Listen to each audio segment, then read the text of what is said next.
Hello my dear students, welcome to your master chem channel. कैसे हैं प्यारे बच्चों? Very good. आज मैं Amla Shankar Yadav master chem channel की तरफ से क्लास 12 के बच्चों को वीडियो लेकर आया हूं कोऑर्डिनेशन कंपाउंड से। आज के वीडियो में प्यारे बच्चों, ये मेरा नॉमेनक्लेचर पार्ट 4 होगा। ये पार्ट 4 होगा और इसमें नॉमेनक्लेचर ऑफ ज्योमेट्रिकल आइसोमर। अब प्यारे बच्चों, ज्योमेट्रिकल आइसोमर दो टाइप का होता है, सिस टाइप का और ट्रांस टाइप का। तो सिस टाइप में जो सेम टाइप के लिगेंड हैं एक ही साइड रहेंगे, एक तरफ रहेंगे, और ट्रांस में जो सेम टाइप के लिगेंड हैं एक दूसरे के अपोजिट रहेंगे, एक दूसरे के अपोजिट रहेंगे। अच्छा, एक और बात है पहचानने का, सिस टाइप के जो आइसोमर हैं उसमें सेम टाइप के लिगैंड के बीच का जो एंगल होगा, बॉन्ड एंगल, ध्यान दीजिए, सेम टाइप के सिमिलर लिगैंड होना चाहिए। सिमिलर लिगैंड के बीच का जो बॉन्ड एंगल होता है वह 90 डिग्री नोट कर लीजिए। इससे बच्चे बड़े जल्दी से पहचान लेते हैं कि ये सिस फॉर्म है। और वहीं ट्रांसफॉर्म, जो सिमिलर लिगैंड के बीच, सिमिलर ग्रुप के बीच, सिमिलर लिगैंड के बीच बॉन्ड एंगल 180 डिग्री का होता है, 180 डिग्री का होता है। तो उससे बच्चे आसानी से पहचान लेते हैं। कभी कभी कुछ ऐसे फार्मूले होते हैं कि सिस और ट्रांस का आकलन करना बड़ा टफ हो जाता है बच्चों।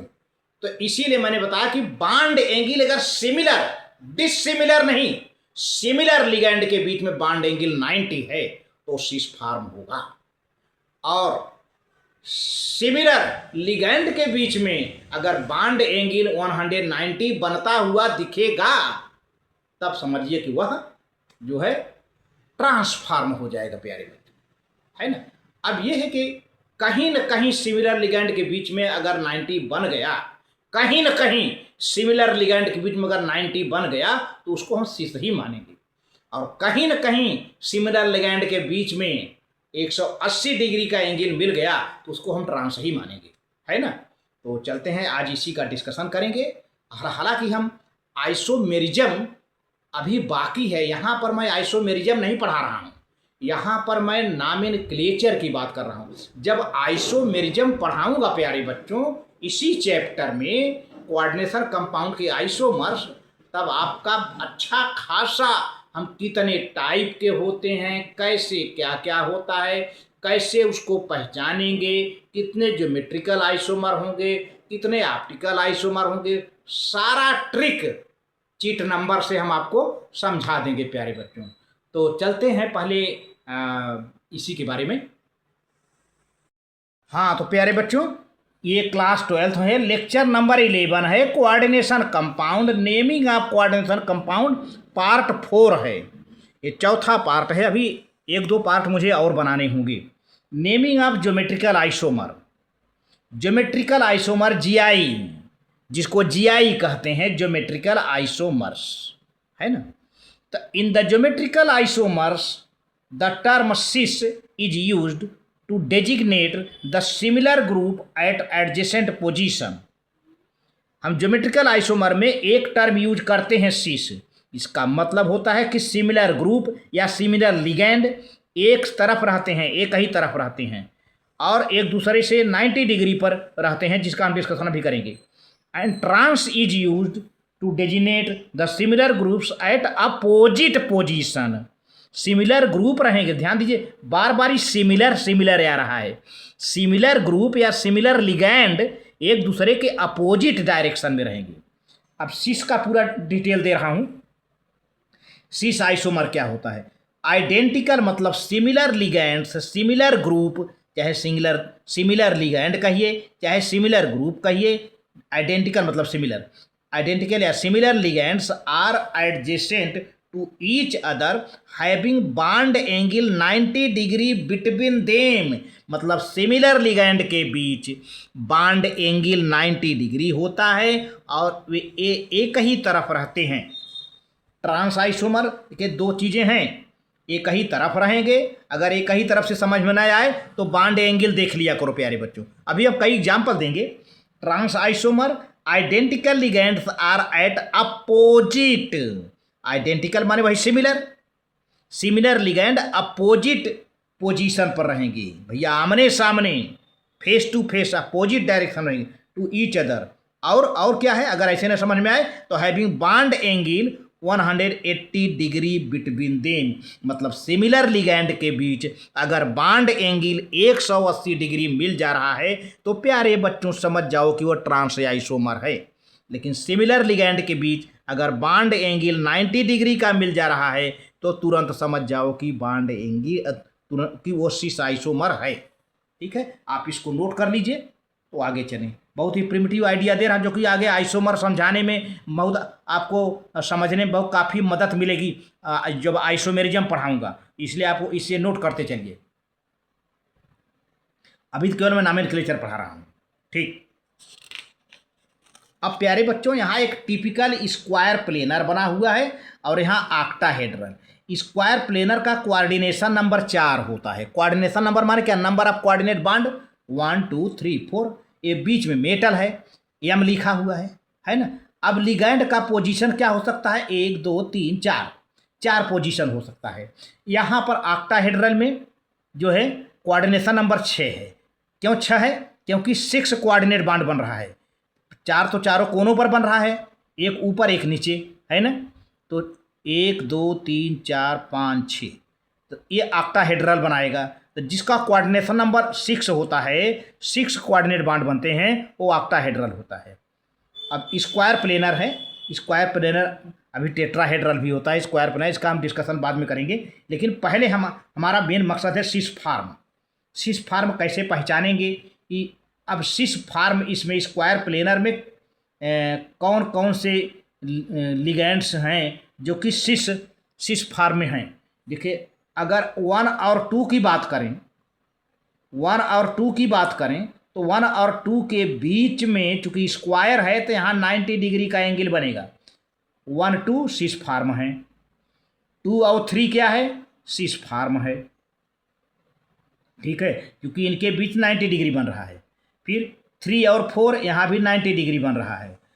4 और 1 यानी 1 और 4 या 4 और 1 जैसे कहे, छोटा नंबर पहले लिखा जाता है। 1 4 भी ये सिस फार्म है। ये are at 90 degree, they are present at 90 degree, माने ये दोनों के बीच 90 डिग्री है, इन दोनों के बीच 90 डिग्री है, इन दोनों के बीच 90 डिग्री है, इन दोनों के बीच 90 डिग्री है। ये सभी लिगैंड जो है ये सिस फार्म के हैं। ये पोजीशन बता रहा हूँ, अभी पोजीशन लेके चलिए 1 2 3 4। लेकिन ट्रांसफार्म प्यारे बच्चों, ट्रांसफार्म कहाँ 180 बन रहा है। देखिए, ये 4 और 2 के बीच में ये 4 है और ये 2 है, तो कितना एंगल बना प्यारे बच्चों, ये देखिए डायगोनल है ना, ये 4 है और इसके सामने 2 है।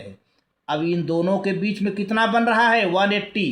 तो 180 का मतलब ये ट्रांसफार्म होगा, यानी 2 और 4 क्या है, ट्रांसफार्म।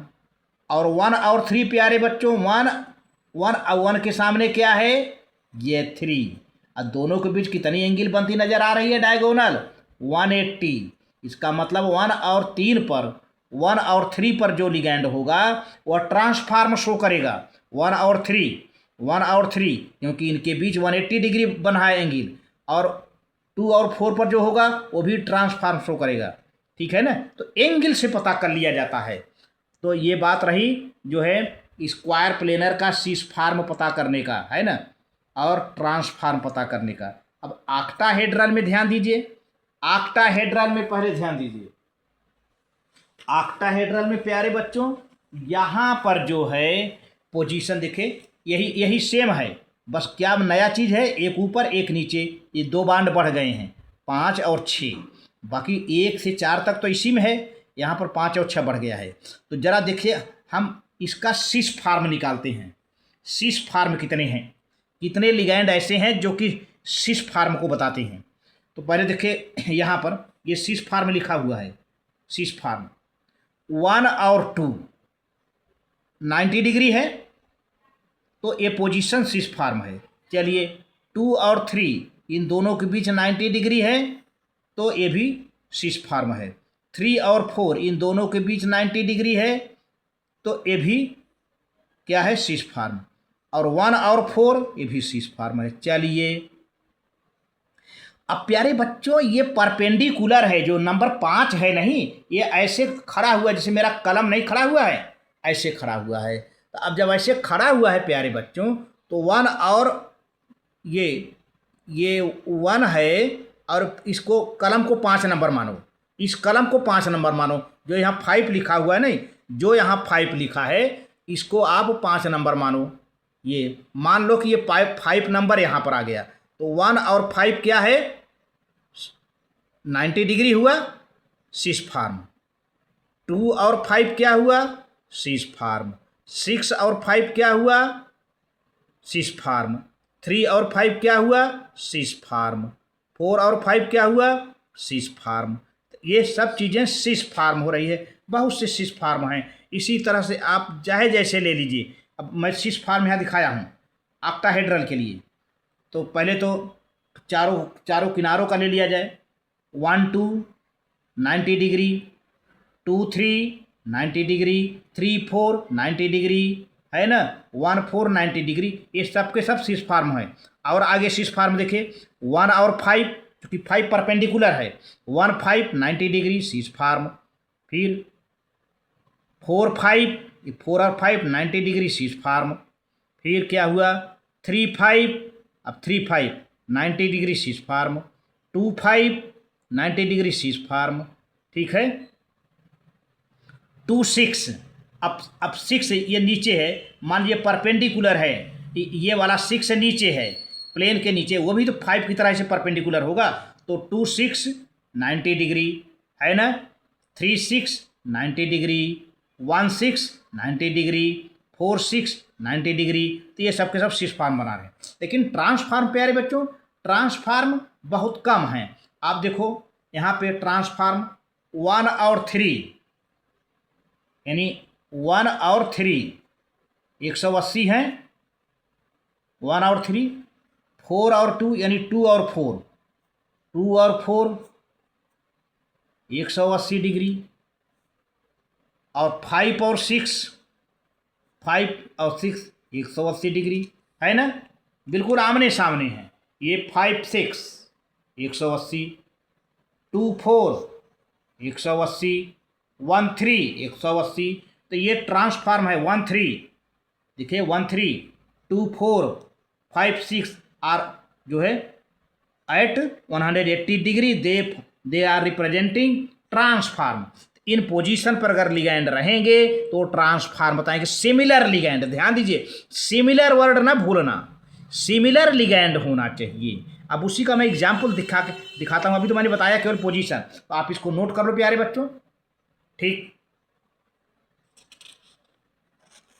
अब देखिए यहाँ पर दिखा रहा हूँ, नाम दोनों का एक ही है, दोनों का नाम एक ही है, लेकिन दोनों का जो फार्मूला है अलग अलग है। क्या नाम है, डाईएमाइन डाईक्लोराइडो प्लेटिनम। ये है स्क्वायर प्लेनर एक कोऑर्डिनेशन कंपाउंड है। ध्यान दीजिए, डाईएमाइन डाईक्लोराइडो प्लेटिनम 2 कोऑर्डिनेशन ऑक्सीडेशन नंबर 2, है ना, स्क्वायर प्लेनर में। अब इस दोनों का नाम सेम है, ध्यान दीजिए, इसका भी नाम यही है, इसका भी नाम यही है। ये सिस फार्म है, ट्रांसफार्म है। जरा देखिए प्यारे बच्चों, इसको हम 2 अमोनिया है, 2 क्लोरीन है। चलो भाई, प्लेटिनम सेंट्रल मेटल है, प्लेटिनम सेंट्रल मेटल लिखा है, ये अमोनिया हो गया, यहाँ पर क्लोरीन। अब देखो सिमिलर लिगैंड है ना, अमोनिया और अमोनिया। ठीक है, इन दोनों के बीच कितना एंगल बन रहा है, 90 का। अब ये भी सिमिलर लिगैंड है, इन दोनों के बीच कितने का एंगल बन रहा है, 90 का। ये पूरा क्या हो गया, सिस फार्म। अब इससे मेल करो, 2 अमोनिया है, 2 अमोनिया है, 2 क्लोरीन है, 2 क्लोरीन है, एक प्लेटिनम है, एक प्लेटिनम है। तो ये डाईएमाइन डाईक्लोराइडो प्लेटिनम कोऑर्डिनेशन ऑक्सीडेशन नंबर 2, ये सिस फार्म है। लेकिन अब देखिए फार्मूला सेम है दोनों का। अब यहाँ पर देखिए, अब ऐसा करते हैं कि सिमिलर लिगैंड, अब अमोनिया अमोनिया आमने सामने कर दिया, क्लोरीन क्लोरीन आमने सामने कर दिया, इस अमोनिया के बीच में प्यारे बच्चों सिमिलर है ना, डायगोनल। और एंगल कितना बन रहा है जरा बता दो तो, 180 भाई। और ये भी सिमिलर है 180। तो ये कौन सा फार्म बताएगा, ट्रांसफार्म बताएगा। इसीलिए यहाँ पर लिखा हुआ है similar groups on adjacent position and angle between, यानी बाड एंगल बिटवीन, एंगल चाहे लिखो चाहे बाड angle between them is 90 degree, तब तो सिस फार्म होगा। लेकिन यहाँ पर क्या होगा, similar groups on opposite side, क्या लिखना होगा, अपोजिट साइड मतलब आमने सामने, face to face, on opposite side position and angle between them is 180 degree, तब क्या होगा, ट्रांसफार्म हो जाएगा, है ना। तो अब ऑक्टाहेड्रल का हम दिखाते हैं। ऑक्टाहेड्रल जिसका कोऑर्डिनेशन नंबर 6 होता है, 4 और 2 6। कितने लिगैंड हैं, 4 अमोनिया के हैं, 2 क्लोरीन के, तो कितने कोऑर्डिनेशन नंबर हो गया प्यारे बच्चों, 6, 4 और 2 6। ये ऑक्टाहेड्रल होगा। दोनों का नाम यही होगा, नाम क्या है, टेट्रामाइन। 4 अमोनिया है ना, तो टेट्रामाइन डाइक्लोराइडो कोबाल्ट 3, है ना। ये रहा ऑक्टाहेड्रल का। अब ऑक्टाहेड्रल में 2 फार्म होंगे, सिस फार्म और ट्रांसफार्म। चलते हैं, पहले लिगैंड को 90 डिग्री में एडजस्ट करते हैं, फिर 180 डिग्री में एडजस्ट करके 2 फार्म बनाते हैं भाई। चलो ठीक है, आप इसको पहले नोट कर लीजिए। ठीक है प्यारे बच्चों, बहुत बढ़िया।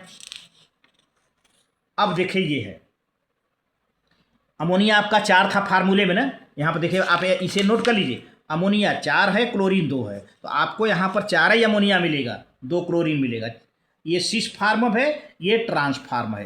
क्यों ये सिस फार्म हुआ, क्यों ये ट्रांसफार्म हुआ, तो पहले 1 बाई 1 चले प्यारे बच्चों, है ना। ये अमोनिया अमोनिया है ना, ये मान लीजिए थोड़े समय के लिए ये क्लोरीन परपेंडिकुलर है और ये क्लोरीन ये है, इन दोनों के बीच कितना एंगल हुआ, 90, तो सिस हुआ। ठीक है, ये क्लोरीन और ये अमोनिया दोनों के बीच कितना एंगल हुआ, 90, ये परपेंडिकुलर है ये क्लोरीन, देखिए वाला, ठीक है 90। अब ये दोनों अमोनिया प्लेन में है, इन दोनों के बीच 90 हुआ तो सिस फार्म हुआ। और ये दोनों अमोनिया के बीच में ये नीचे से परपेंडिकुलर है, ये वाला अमोनिया नीचे से, प्लेन के नीचे से, इन दोनों के बीच 90 डिग्री बना, तो ये भी सिस फार्म हुआ। और ये दोनों, इन दोनों के बीच में 90 हुआ, ये भी सिस फार्म हुआ। ये वायलेट रंग का होता है। अगर ऐसा कलर होगा तो डाइएमाइन डाइक्लोराइडो कोबाल्ट का इस तरह का अरेंजमेंट होगा, तो ये वायलेट रंग। अगर वायलेट रंग का है, अगर यह डाइएमाइन डाइक्लोराइडो कोबाल्ट वायलेट रंग का है, बैगनी रंग का है, तो आप समझो कि वह कैसा फार्म होगा, सिस फार्म। इसी तरह से कभी कभी बच्चों को एग्जामिनर वाइवा में पूछता है कि बैगनी रंग का, वायलेट कलर का डाइएमाइन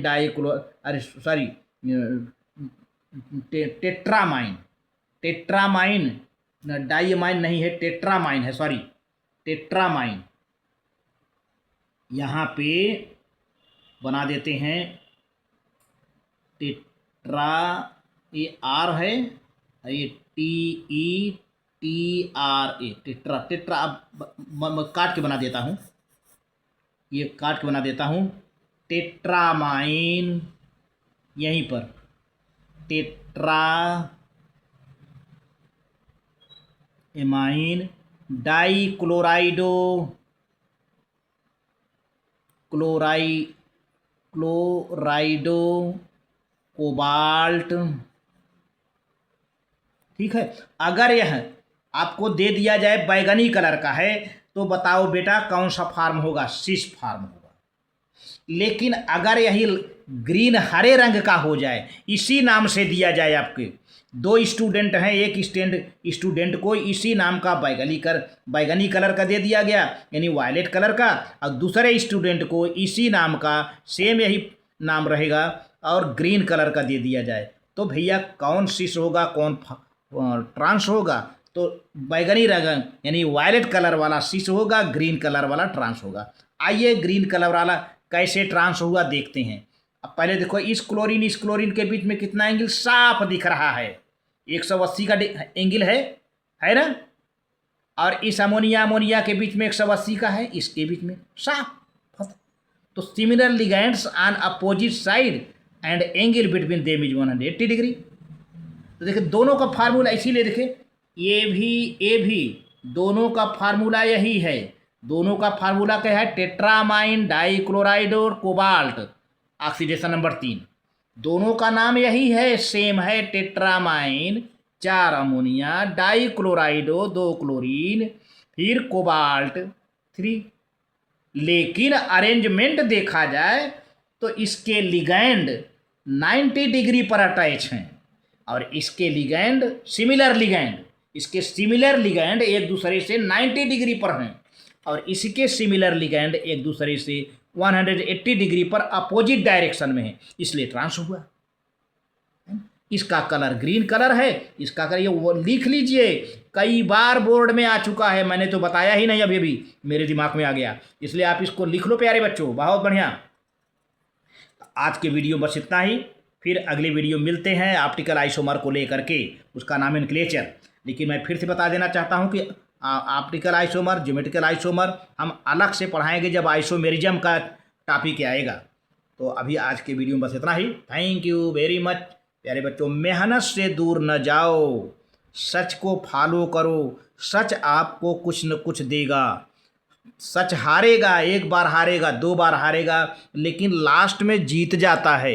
लेकिन झूठ एक बार जीतेगा, फिर जीतेगा, फिर लास्ट में इतनी बुरी तरह से हार जाएगा कि आपको पूरा जो है नेस्त नाबूद कर देगा प्यारे बच्चों। इसलिए झूठ को मत फॉलो करो, सच को ही लेके चलो, क्योंकि सच तो डायरेक्ट नहीं जिताता ना, वो हार करके जिताता है। पहले हारता है फिर जीत जाता है। इसलिए आप लगे रहो। Very good, thank you.